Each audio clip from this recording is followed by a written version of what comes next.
Assalamualaikum warahmatullahi wabarakatuh. Assalamualaikum warahmatullahi wabarakatuh. Alhamdulillah, wassalatu wassalamu ala rasulillah wa ala alihi wa sahbihi wa man walah wa ba'd. Saudara-saudariku sebangsa setanah air yang kami cintai dimanapun Anda berada. Alhamdulillah, semoga video ini menemui kita semua tanpa kecuali dalam keadaan sehat dan diberikan kemampuan yang sempurna untuk mencintai dan memakmurkan bangsa ini semampu yang bisa kita lakukan dalam rangka beribadah kepada Allah Subhanahu wa Ta'ala.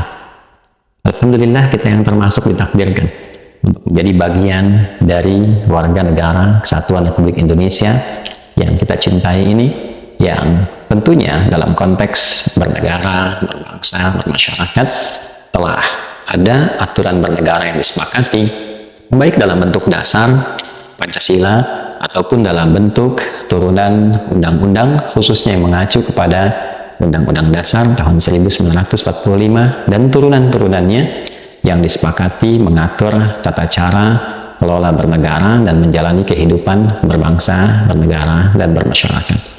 Untuk itulah kemudian kita sebagai warga negara tentunya berusaha semaksimal mungkin untuk berkontribusi positif, aktif dalam rangka memakmurkan kehidupan berbangsa, dan dengan itu kita tentu semangat berjuang untuk menyukseskan negeri ini menuju negeri yang berperadaban dan berkemajuan. Dalam konteks itu teman-teman sekalian, ada perbincangan menarik kekinian terkait dengan peraturan pemerintah nomor 28 tahun 2024 yang telah disahkan, ditandatangani tanggal 26 Juli 2024, tentunya belum lama ini, baru sebulan ke belakang, terkait dengan undang-undang tentang kesehatan yang tentunya saya membaca, sudah kami download dalam bentuk PDF-nya. Ini cukup luar biasa, cukup lumayan, kurang lebih ada 1172 pasal di dalamnya, sampai dengan 484 halaman, dan juga ada poin-poin penjelas yang diantara bagian-bagian pasal-pasal itu ada yang mungkin sekarang menjadi perbincangan dan tidak sedikit menyoal itu sebagai kontroversi.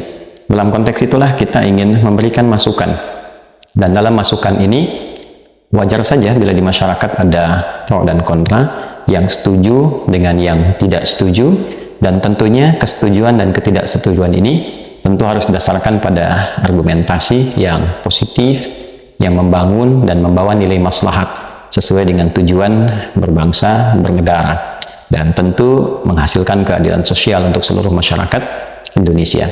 Langsung saja teman-teman sekalian, khususnya bagi teman-teman yang tidak terlalu concern atau juga tidak mengamati isu ini secara mendalam, walaupun hal ini kadang seringkali berdampak pada masalah serius ketika terjadi di lapangan. Sering kaget, sering bingung, kemudian mengatasi dampaknya tidak mudah.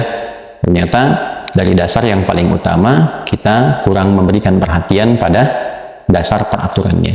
Di titik inilah kemudian ada pasal 103 dari peraturan pemerintah nomor 28 tahun 2024 dari 1172 pasal.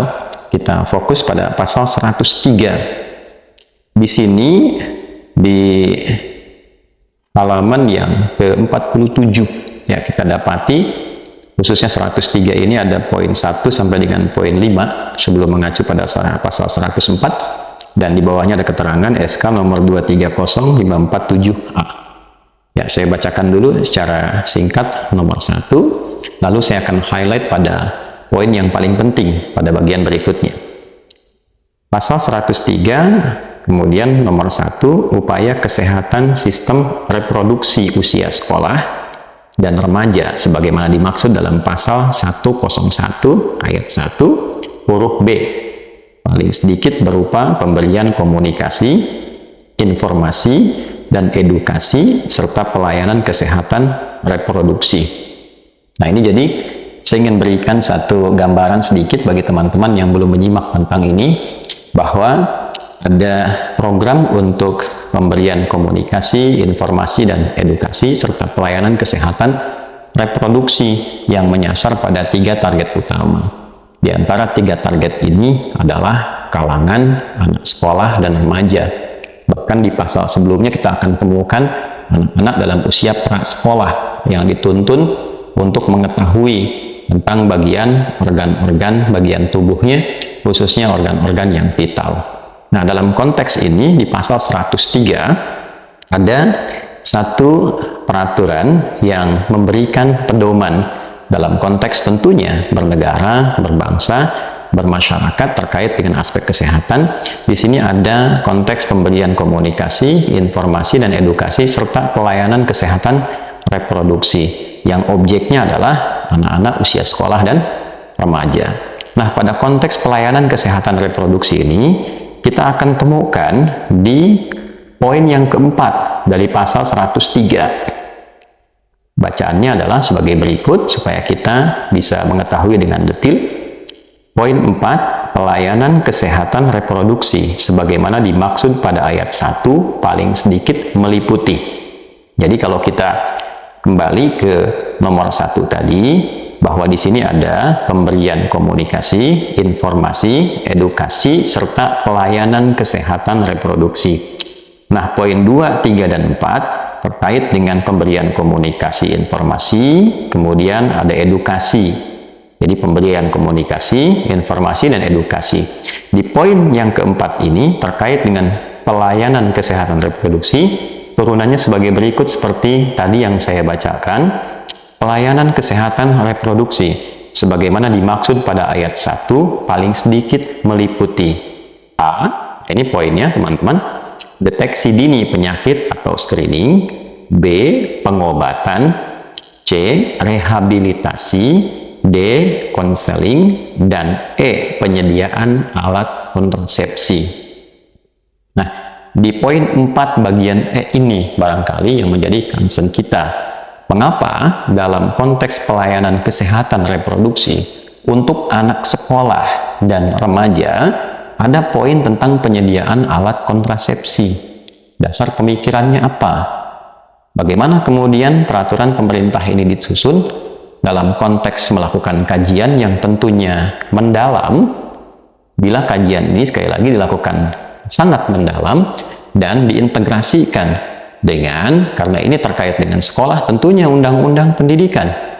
Bagaimana undang-undang pendidikan itu dicita-citakan membentuk karakteristik anak didik sesuai dengan undang-undang dimaksud yang diharapkan mampu membangun dan memakmurkan bangsa dan negara Indonesia. Khususnya kita ingin mencapai generasi emas bila ditarget sampai kini 2045.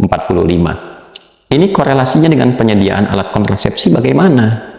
Apakah memang di usia ini sudah dinilai dalam kajian yang mendalam bahwa anak-anak usia sekolah bahkan remaja ini sudah dinilai sebagai layak untuk melakukan hubungan seksual? Ini poin pertama, kan? Atau memang ada kajian yang mendalam bahwa di lingkungan anak remaja pun sudah terjadi hubungan-hubungan seksual dalam konteks yang tentunya dalam hal ini bisa terlarang, ya? Maka ini musibah besar. Ya, musibah pertama, jika benar dasar hadirnya poin E pada nomor 4 pasal 103 dari peraturan pemerintah nomor 28 tahun 2024 ini adalah dasarnya karena adanya ditemukan misal hubungan-hubungan terlarang atau hubungan-hubungan seksual yang terjadi pada anak usia sekolah dan di tingkat remaja, maka ini musibah pertama bagi kehidupan berbangsa bernegara saat ini.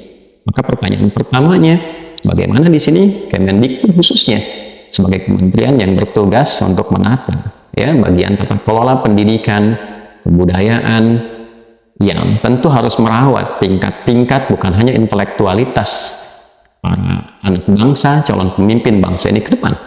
Tapi seperti kita ketahui dalam Undang-Undang Pendidikan Nasional itu, khususnya di nomor 20 tahun 2003, di poin menimbang saja dari 5 poin A sampai dengan E, sejak poin B itu dasar pertama yang ditargetkan oleh undang-undang kita adalah bagaimana membangun kekuatan spiritual, keimanan, ketakwaan, implementasinya akhlak mulia, baru mencerdaskan kehidupan bangsa.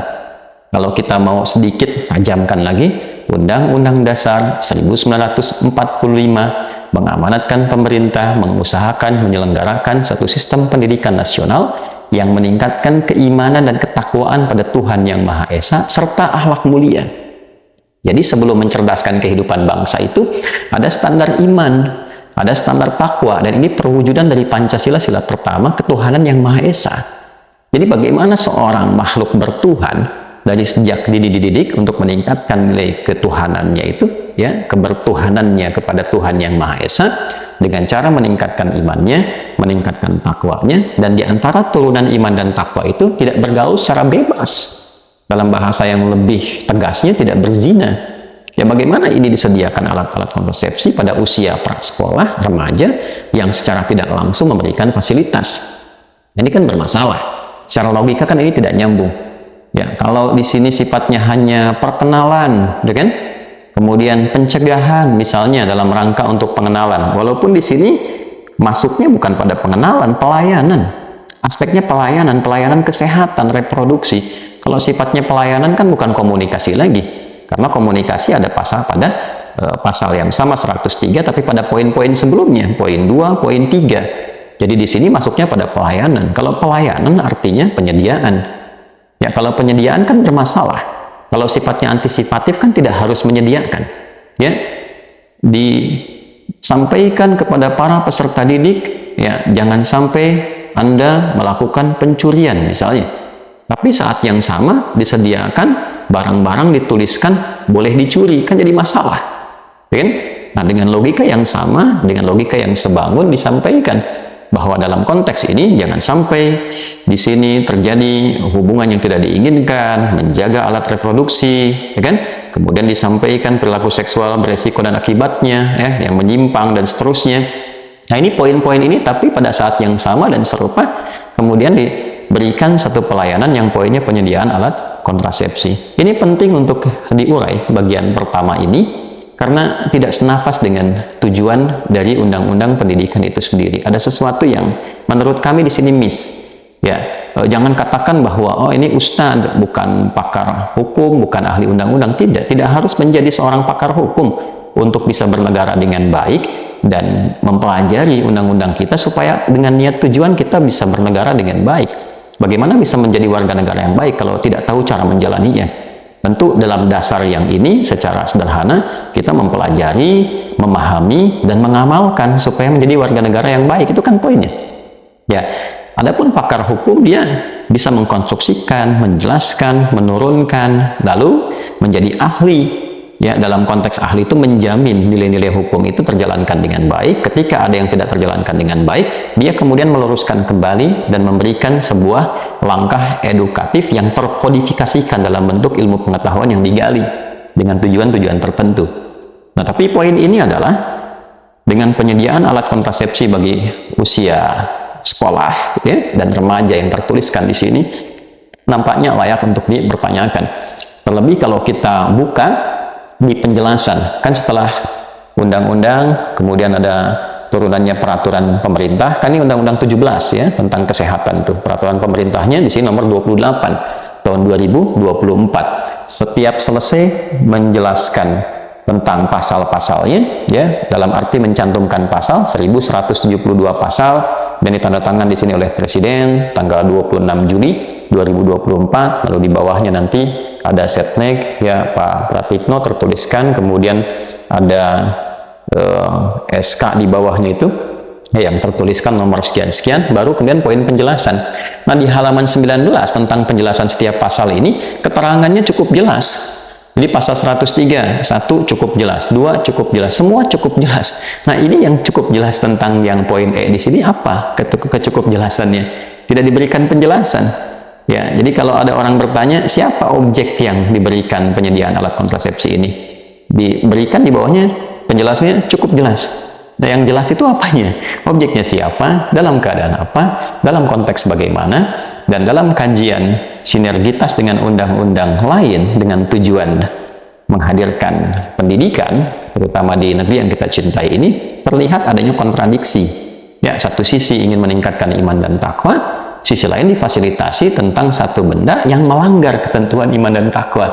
dalam konteks anak usia seperti ini. Kan di undang-undang pernikahan dibolehkannya usia berapa seseorang menikah sebagai warga negara? Masa anak usia sekolah, dan ini kan turunan dari pasal sebelumnya, prasekolah, sekolah, kemudian remaja, lalu setelah itu kan baru ke aspek menikah, ya kan? Ini kalau kita baca 3 objeknya kan seperti itu. Nah ini kan anak-anak belum usia menikah, usia sekolah dengan remaja, kok sudah disediakan alat kontrasepsi? Sementara undang-undang perkawinan menetapkan usia batas minimal, undang-undang pendidikan meningkatkan iman dan takwa, undang-undang kesehatan di peraturan pemerintah justru menyediakan satu alat yang kontradiktif dengan kedua peraturan yang pertama tadi. Nah, ini kan jadi persoalan. Nah, oleh karena itu, saya kira ini penting bagi kita untuk duduk kembali, untuk merenungkan. Mohon maaf, ini bangsa ini mau dibawa kemana gitu. Ya, generasi sekarang ini mau dibawa kemana? Kita berharap ada generasi emas 2045. Ini kan aturan sudah jelas, undang-undang sudah ada, turunannya sudah lengkap. Tinggal bagaimana mengimplementasikannya aja dalam kehidupan kita keseharian. Bila memang ada kasus terjadi, misal di lingkup usia dini, saat sekolah, saat remaja, terjadi kasus, pertanyaan besarnya bukan difasilitasi disediakan, tapi bagaimana itu dicegah. Kenapa terjadi demikian? Baiknya, misal, karena beredar video-video pornografi yang menyebar dan mudah diakses, sehingga terjadi tindakan-tindakan penyimpangan. Maka dikoordinasikan dengan Kominfo, supaya itu semua ditutup. Ya kan? Kemudian ada pendidikan, ada pendampingan di sekolah, ada penguatan di keluarga. Nah, ini poin pentingnya, disinergikan dengan turunan-turunan lainnya. Nah, ini problem terbesarnya adalah seringkali kita mengatakan bahwa NKRI, Garuda di dadaku, kan? Kita kan punya nilai, punya aturan. Mengapa kemudian aturan negara lain dengan kebudayaan orang lain harus dipaksakan untuk dibawa ke dalam konteks kehidupan berbangsa, bernegara di negeri Indonesia yang kita cintai ini? Di Barat biarkan dengan kebarat-baratannya. Budaya yang ada di Arab tidak harus selalu sama dengan budaya yang ada di Indonesia. Justru kita bikin aturan, undang-undang, karena telah melihat karakteristik masyarakat kita ini seperti ini, yang cocok demikian. Adapun nilai keagamaan, value-nya kemudian dilekatkan untuk membimbing kehidupan berbangsa, bernegara, dan tidak mungkin bertentangan dengan nilai-nilai kebangsaan kenegaraan, karena saat membentuk semua aturan itu, para agamawan, ya, para cendekiawan, semua bersatu, duduk bersama. Jadi ada kesepakatan yang telah dibangun. Nah, oleh karena itu, orang tua kita dahulu tentunya sudah melihat karakteristik, merumuskan itu semua. Bila memang di Barat ada problem seperti ini, ya tidak harus dibawa ke dalam ranah kehidupan kita, lalu difasilitasi, dan turunan-turunan lainnya. Saya agak miris kemudian melihat buku-buku yang diajarkan pada anak sekolah saja di tingkat yang sangat dini, tingkat SD misalnya. Sekarang coba dicek kembali. Apakah kurikulum anak-anak ini telah diriset sesuai dengan keadaan usianya? Bagaimana mereka bergaul dengan karakternya, bermain, berkeseharian. Mau dibentuk apa anak-anak ini? Coba dicek. Buku-buku yang mereka bawa, berangkat jam berapa, pulang jam berapa, apa yang mereka pelajari. Apakah sesuai dengan kebutuhan mereka berdasarkan tingkat usianya? Atau jangan-jangan hanya diberikan beban-beban tertentu, capaiannya juara ini dan itu, tapi juara yang diharapkan ini tidak memberikan pendampingan mereka untuk menjadi juara menjalani hidup mereka sesuai dengan usia mereka. Ini poin besar. Nah, saya pernah cek buku-buku di anak kelas 4 SD saja, itu sudah diajarkan dengan gambar dan turunannya tentang reproduksi. Jadi memang anak-anak ini dipacu lebih cepat dari masa-masa usianya. Di kita ingat tidak ada pergaulan bebas. Di Eropa mungkin terlihat pergaulan bebas nampak dalam keseharian, pergaulan yang tidak ada kontrol. Di kita itu nilai ketimuran masih tinggi.